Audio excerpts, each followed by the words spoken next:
Mbola hitombo ao anatintsika fiangonana ny riavana ny fahasoavana sy ny fiadanana avy amin'ny fahalalana tsara an'Andriamanitra sy Jesosy Kristy tompontsika. Alohanantsika ny anankiray amin'ny perikôpa izay novakiana teo dia ny Timoty voalohany toko fahaefatra andininy faha 12 hatramin'ny faha 19.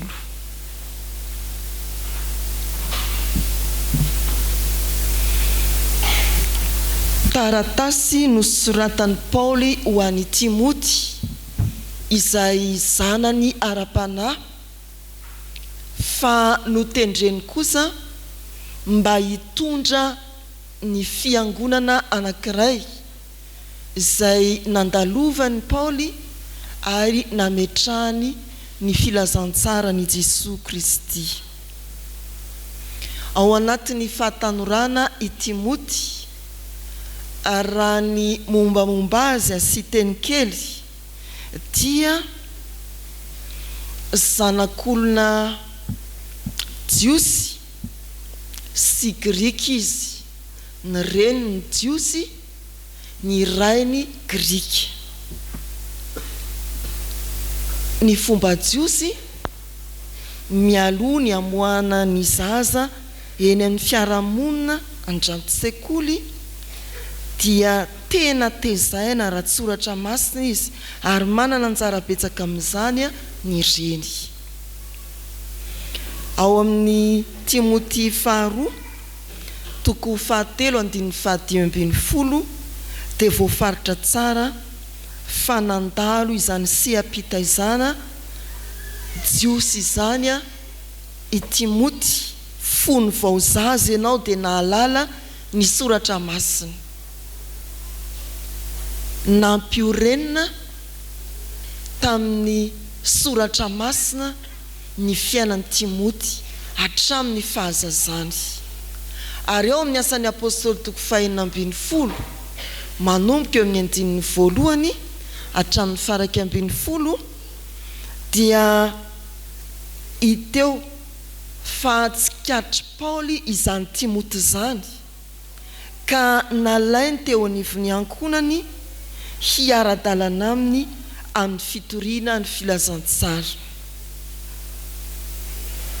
Ny tantara somary mampiome dia ny hoe izy efa lehibe izany vao nentin'ny Paoly ho forana satria hoy ny falazan'ny soratra masina amin'ny asan'ny apôstôly toko faha 12 tontolo jiosy no vakivakiny amin'ny filazantsara ka dia aleo aloha ahiditra amin'izany fombafomba jiosy izany i Timoty.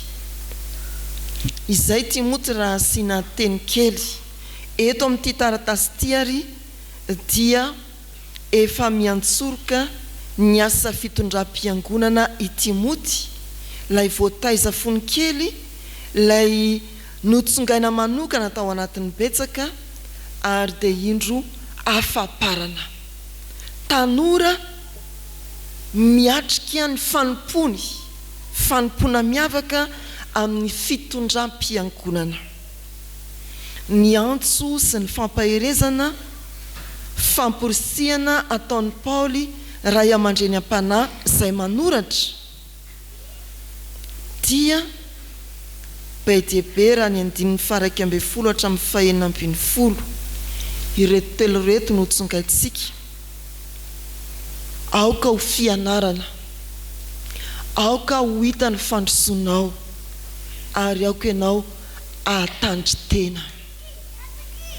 Tanora fianarana, tanora mandroso, tanora mahatandry tena eo amin'ny fanompona izay ataony.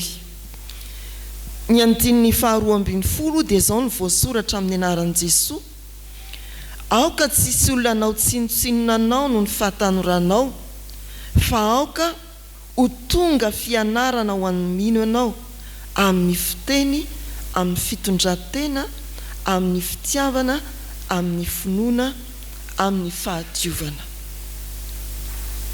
Fianarana ho an'ny mino.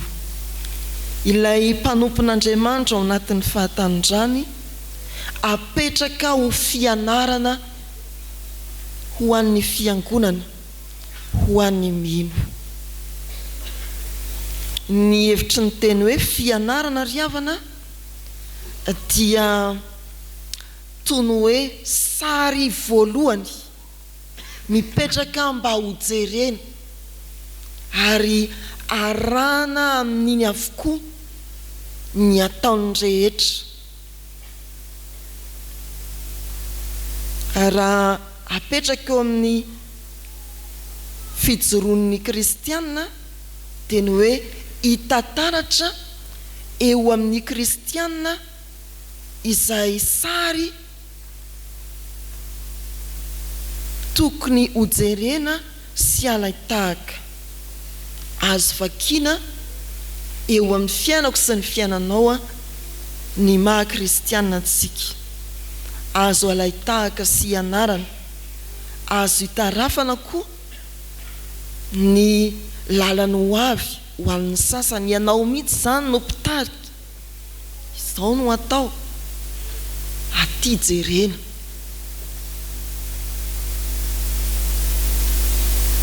Mahavariana ny tanora mijery ny atao hoe top model. Indraindray rehefa mamoaka sary ny sasany any amin'ny tambajotra any dia misy manao resaka kely hoe top model mihitsy.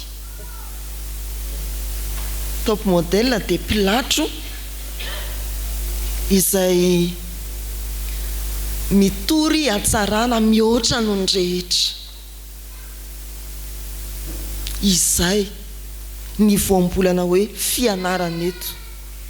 Tena modely apetraka mitory ny hatsarana mihoatra noho ny rehetra. Raha mety mahatsiriritra ny tanora maro zany hoe ho tonga mpilatro mitory hatsarana mihoatra noho ny rehetra, dia aoka fitsiriritra kosa ho antsika tanora kristianina no hoe mipetraka ho modely, afaka miantso ny ray aman-dreny eo amin'ny fiangonana, afaka mitaona ny fijery ny mpino. Any aminao ianao mijoro fa modely fianarana. Misy zavatra maromaro tanisaina eo ny 2:12 amin'ny fiteny, amin'ny fitondran-tena, amin'ny fitiavana, amin'ny finoana, amin'ny fahadiovana. Zany ry havana no hiantsonantsika. Alahady ahatserovana indrindra ny sampana tanora kristianina FJKM ity alahady ity, ary hitaomana antsika tanora na mpivavaka voaka sy miditra ny fiangonana isika, na manana anjara fanompoana eo amin'ny fiangonana, mety ho mpitarika koa eo amin'ny asan'Andriamanitra, dia mijoro ho sary tsara azo alaintahaka ary afaka hitaona olona amin'ny fijoronao ho modely. Izany no antso ho antsika eny amin'ny fiarahamonina. Ianao manintona ny masony olona hafa mihitsy, tsy hoe manao kavinila na koa mandoko volotapany mainty ka masintona ny mason'ny olona, na manao taovolo miavaka fa voajerena ianao dia olona miavaka.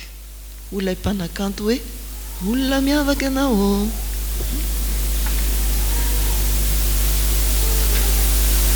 Miavaka ka manaitry ny olona hoe fa iza ry,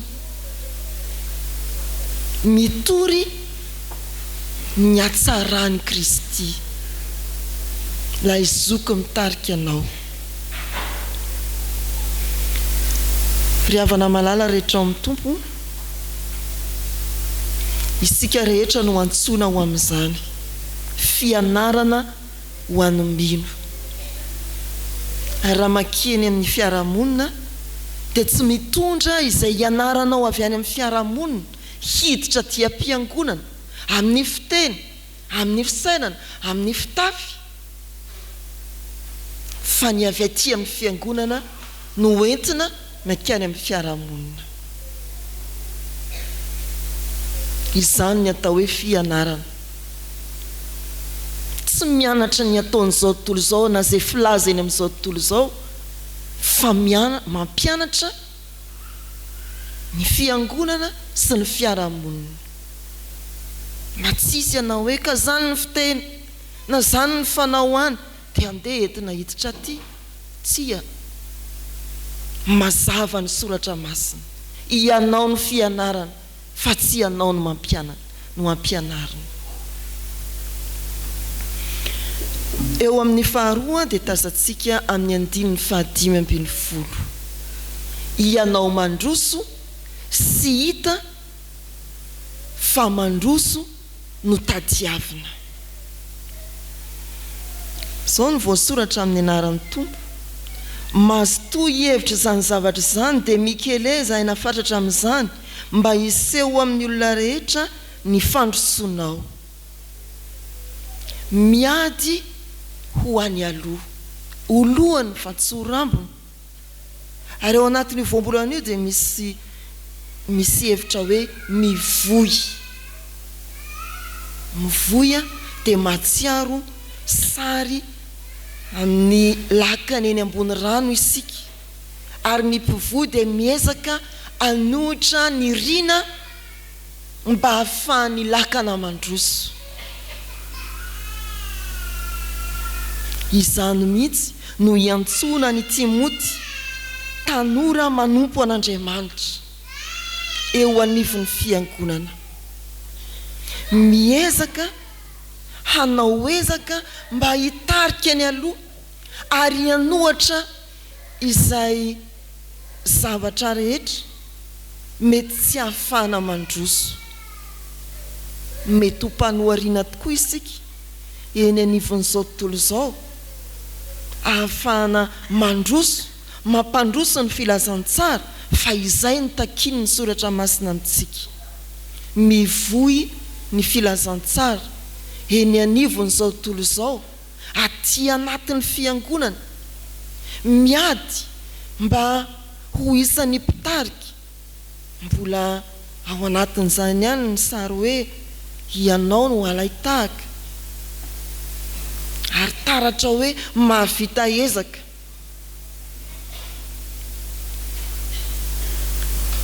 Tanora tsy miady amin'ny fiainana efa no hita, miandry tolorana fotsiny. Tanora tsy mivoy ny filazantsara, fa voizin'izao tontolo izao dia atopatopany reak'izao tontolo izao iny. Tanora manao izay vita, fa tsy manao izay tratry ny aina amin'ny fanompoana. Mba tsy ho tanora tahaka izany isika, tanora kristianina, fa tanora tena miady ho an'ny fandroson'ny tenanao, ho an'ny fandroson'ny fiangonana, ny ankonanao sy ny fiarahamonina. Izany no hitaomany Paoly an'i Timoty, ary ampaherezina antsika koa. Ray aman-dreny, zanaka, ankonana, raha kristianina dia aoka ahitana taratra hoe ankonana misy tanora mitady sy miezaka izay androsoana amin'ny lafiny rehetra. Ny fahatelo, eo amin'ny 5:20, tandremo ny tenanao sy ny fampianaranao. Mazava ny dikateny ry havana eo amin'ny hoe tandremo ny tenanao. Ny filaza hafa teny hoe mijoroa, ary koa ny hoe arao maso tsara ny tenanao.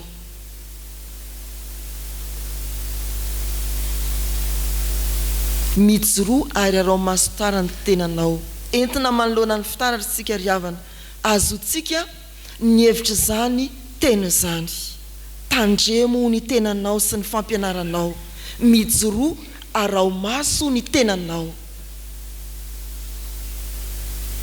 Raha ny tany tanora hoe impiry ny jery fitaratra ianao, voatonga manoloana ny fiangonana anao ny anjara fanompoana. Tany an-trano impiry nivezivezy teo amin'ny fitaratra, tatsy ambadika tatsy mbola nanompo kely tamin'ilay fitaratra be ve?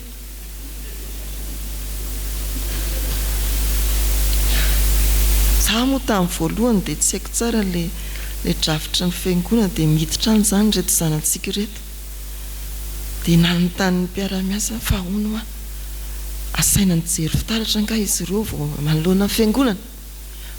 Any lalana ka misy lalana any.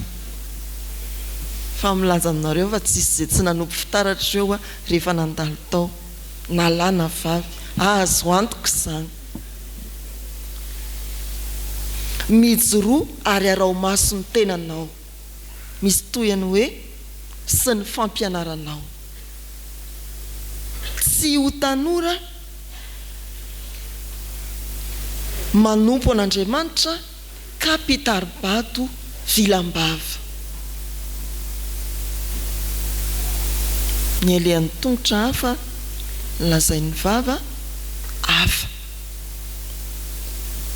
Izany hoe tandremo ny tenanao, arao maso ny tenanao, isan'andro mihoatra no ahatongavanao eo alohan'ny fitaratra mikitika ny volo, manamboamboatra ny akanjo. Dia tahaka izany koa isika tanora kristiana, isika kristiana mahavara mandiny tena manoloana ilay fitaratra dia ny soratra masina mba hahatonganao tena fianarana. Pilatro azo alaitahaka amin'ny fahatsarana rehetra. Diavana malala, telo no hitaomana antsika ao anatin'izao perikopa mahakasika indrindra ny tanora kristiana izao, nefa aoka adona ny fiainantsika fiangonana manontolo. Ampahirezana isika mba ho fianarana ho an'ny mpiara-mivavaka, nefa koa ho vavolombelona mahatoky eny amin'ny fiarahamonina. Ampahirezana isika mba hivoy ny filazantsara eto amin'ity zao tontolo zao, mpanohitra ny fahamasinana ity. Vohizo ny laka ny filazantsara ary ataovy izay ahitana taratra ny fiangonana eny aloha mba hitarika, fa tsy ao aoriana hanaraka ny onjany izao tontolo izao. Ny fahatelo, mahavara mandiny tena, manambomboatra ny tenanao manoloana ny soratra masina mba hitombo ny fahatsaranao, hifanaraka tsara amin'izay tadiavin'i Kristy. Tanora fianarana, tanora mandroso, tanora mahatandry tena. Ho an'Andriamanitra ny voninahitra. Amen.